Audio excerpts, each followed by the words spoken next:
আমার সামনে ইয়ামা এফজেড এর ভার্সন 3। তো বাইকটা অলমোস্ট আমরা 183 সিসি করে সাকসেস হইলাম। তো বাইকটা কালকে আমরা টেস্ট ড্রাইভ দিছি।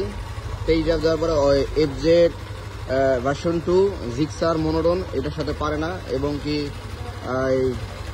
বাইকের থ্রটল রেঞ্জ অনেক খুব ফাস্ট হয়েছে। 115-20 কালকে আমরা উঠাইছি, ডাবলে 108-10 উঠেছে ডাবলে, খুব দ্রুত টান ওঠে, খুব ফাস্ট।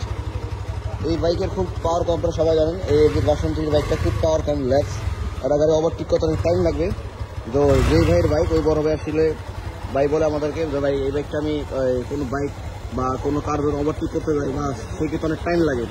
তো আমাদের সবাই আমরা পরামর্শ করে দেন আমরা এটা ইঞ্জিনের পারফরমেন্সের কাজটা বাইরে করে দিলাম।